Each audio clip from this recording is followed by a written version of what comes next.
Assalamualaikum teman-teman. Apa kabar kalian hari ini? Semoga sehat selalu dan selalu dalam lindungan Allah Subhanahu wa taala.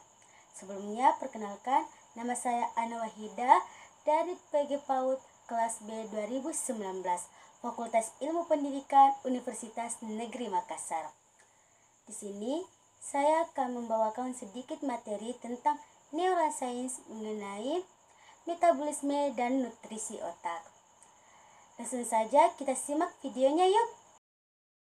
Mungkin dari teman-teman sekalian sudah pernah mendengar kata metabolisme. Tapi kalian tahu nggak apa sih metabolisme itu?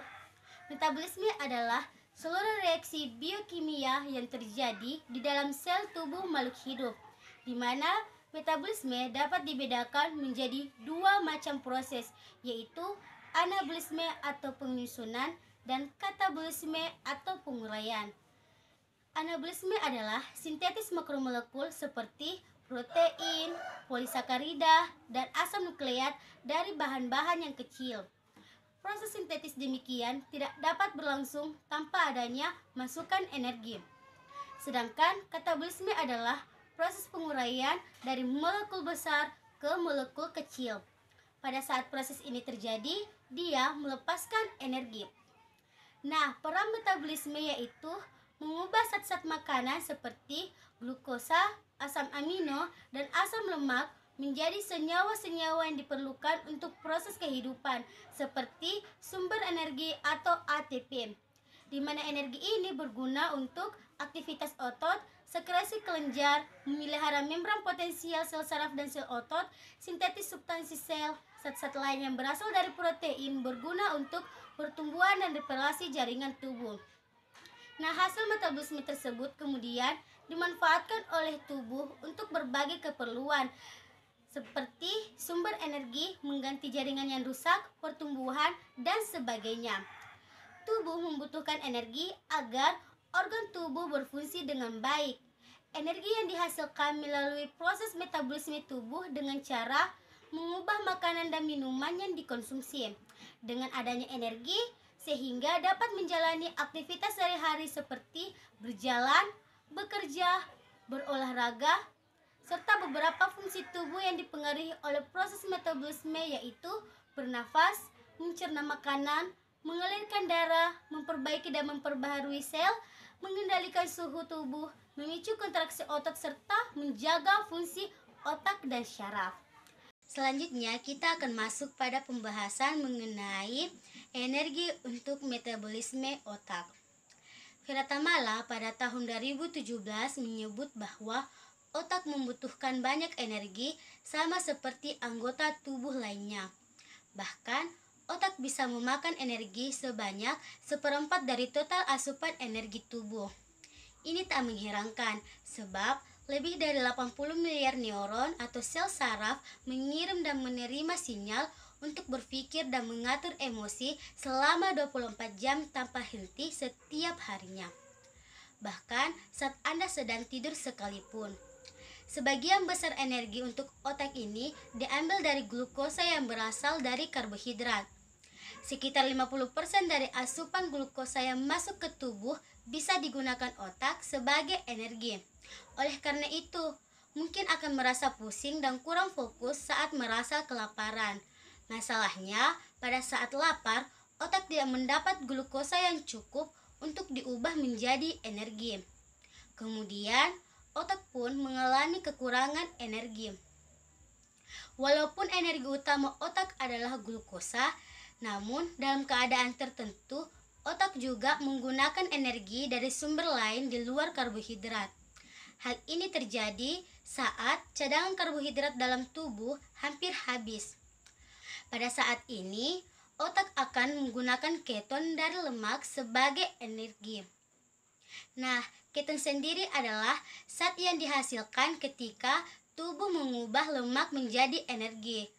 Keton dapat menyediakan energi lebih banyak dan lebih lama dibandingkan glukosa, bahkan bisa sampai berminggu-minggu, berbulan-bulan, sampai bertahun-tahun. Baik glukosa dan keton sama-sama bisa menjadi sumber energi untuk otak. Keduanya bisa digunakan secara bergantian. Otak manusia bisa mengatur kapan ia akan menggunakan glukosa dan kapan dia akan menggunakan keton sebagai energinya. Adapun makanan dan minuman yang dapat membuat otak kita menjadi bodoh, yaitu kopi dan teh, gorengan, minuman kemasan, soda, daging olahan, serta makanan yang mengandung banyak gula.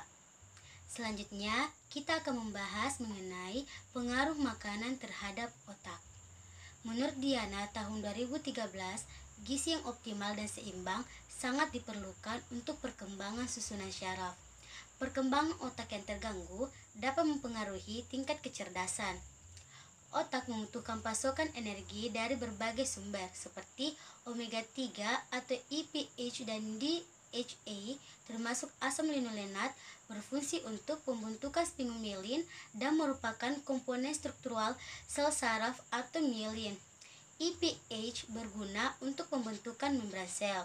Sphingomyelin dibentuk oleh EPH dan DHA tadi digunakan untuk membentuk membran sel otak dan myelin sel saraf.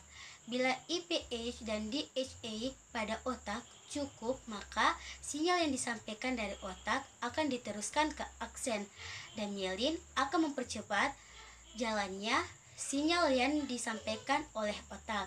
Nah, selanjutnya kita akan membahas pembahasan mengenai nutrisi, gizi, dan vitamin energi otak.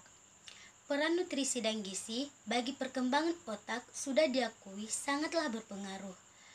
Faktor nutrisi dan gizi sangat menentukan dalam upaya mengoptimalisasi perkembangan otak, terutama perkembangan otak yang terjadi dalam kandungan atau janin.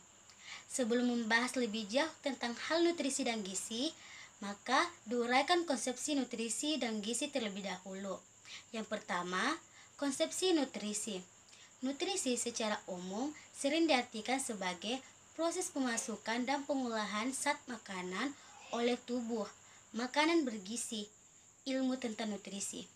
Dengan demikian, nutrisi dapat diartikan sebagai keberadaan makanan bergizi atas makanan dan zat-zatnya yang telah diolah.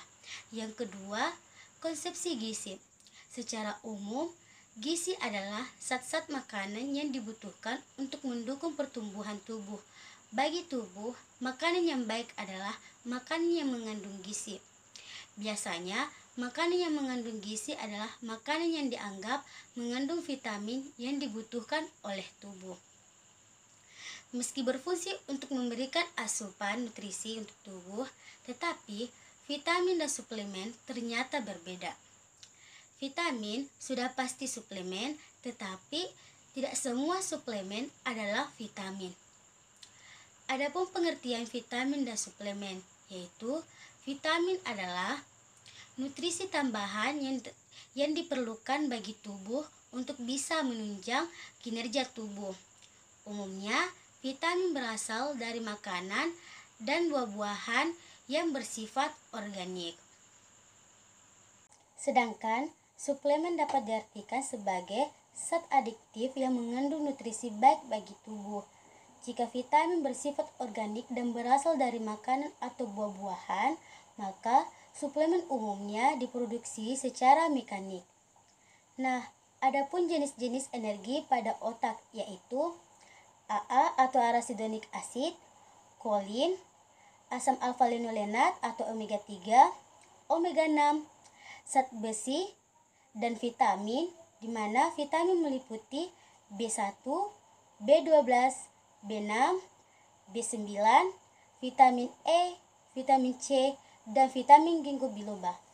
Nah, adapun contoh sumber nutrisi otak yaitu brokoli, ikan berlemak sehat, buah jeruk, telur, produk kedelai, kacang-kacangan, beri, alpukat, dan bayam.